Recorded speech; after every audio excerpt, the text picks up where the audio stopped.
Smart, smart, do.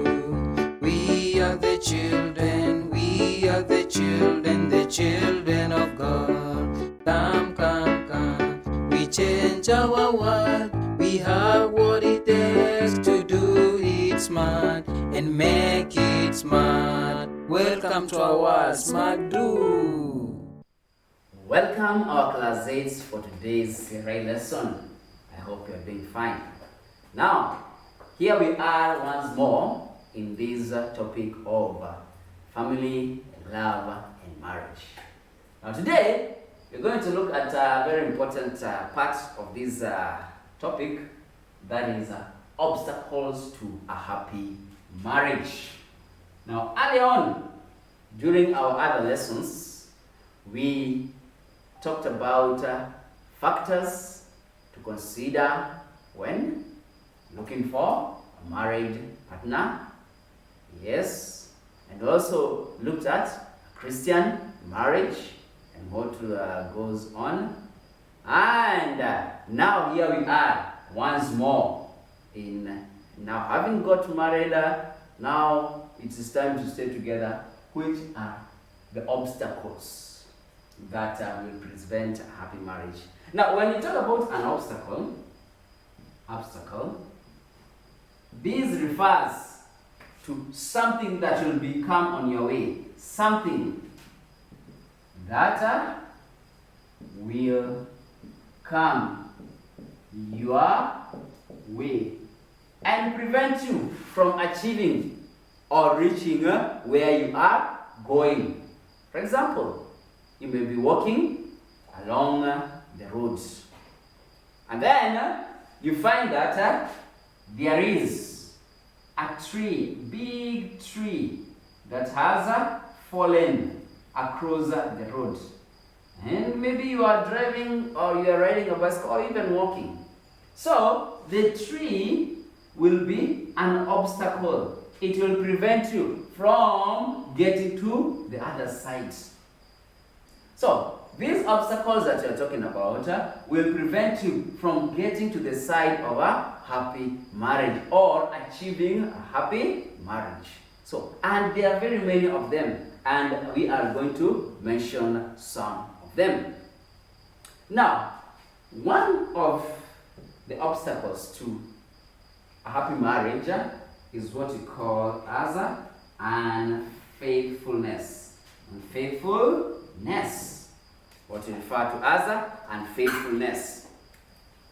Now, unfaithfulness, we already looked at it when we were learning about the 10 commandments. In the 10 commandments. Now, and in the 10 commandments, we mentioned that unfaithfulness is also known as adultery. Adultery is also known as adultery. Now we are going to have also another name. We're going to refer to it as infidelity. Infidelity. So these are major causes that can lead to an unhappy marriage. Now we define as adultery, unfaithfulness, or now infidelity as whereby a marriage, one of the married partners gets involved in a relationship, a sexual relationship with another person. So that one can lead to the breakdown of a marriage. Another cause of an unhappy marriage is selfishness. Selfishness. So what is selfishness? Yes, selfishness refers to when somebody thinks of themselves. You only think of yourselves.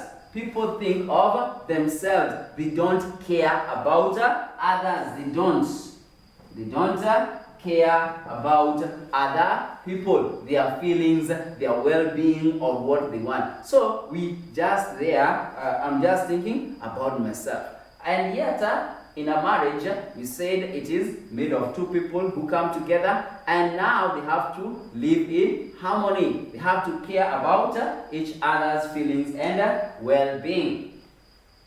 Another another obstacle that can cause an unhappy marriage is lack of respect. Lack of respect. Just like we respect our parents, and when we fail to do it, trouble befalls us. The same case will happen in a marriage if there is lack of respect.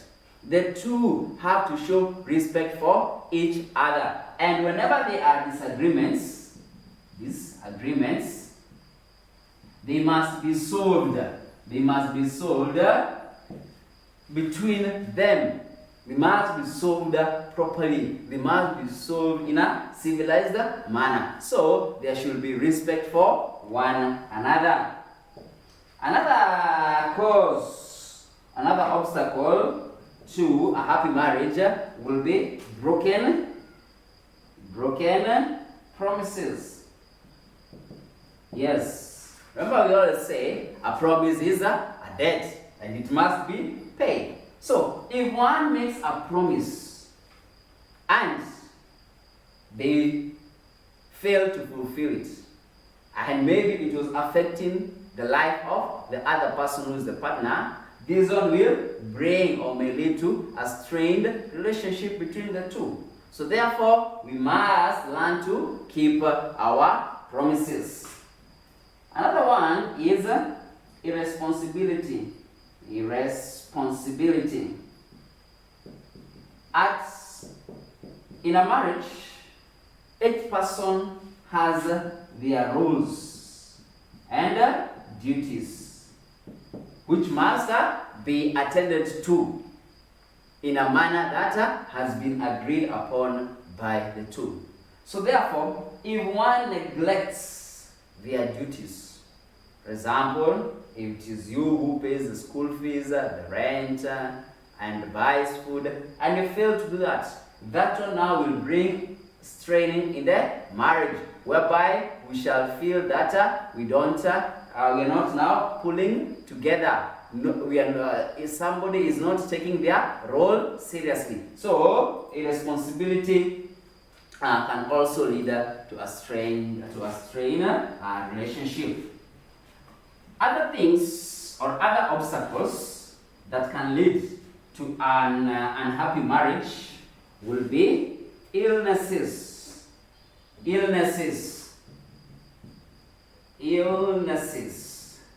Some diseases may come into the family and they may bring a lot of mistrust. For example, if one partner happens to suffer from HIV/AIDS, it will mean that one was unfaithful. And therefore, if one happens to know that the other one has HIV/AIDS, that one will bring just a strain in the marriage. Other diseases that are terminal diseases, some that can not be cured. Why? Because you may end up using all your finances, all your money to do what? To cater for the sick person. So that one will lead to a lot of straining. The other one will be what we refer to as lack of income. If one member happens, or one of the person in the marriage happens to lose the job or to lose the source of income, you will find that there will be straining, because all eyes will be on the other person to do what? To cater for the bills. So therefore, we should look at these obstacles and try and overcome them by working hard, by praying to God and asking Him to help us overcome these challenges whenever we shall find ourselves in this situation. Now, what does the Bible say about marriage? In the book of Mark, chapter 10, verse 9, the book of Mark, chapter 10, verse 9, it says this: "No human being then must separate what God has joined together."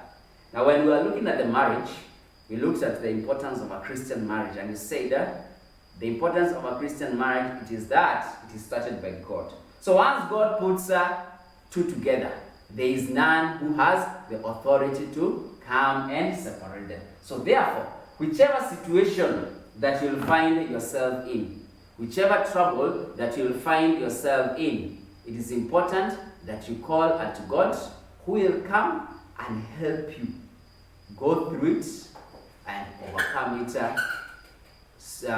through prayer, through sending you the Holy Spirit. Otherwise, have a good time. I hope you have enjoyed the lesson. We shall meet next time. Goodbye.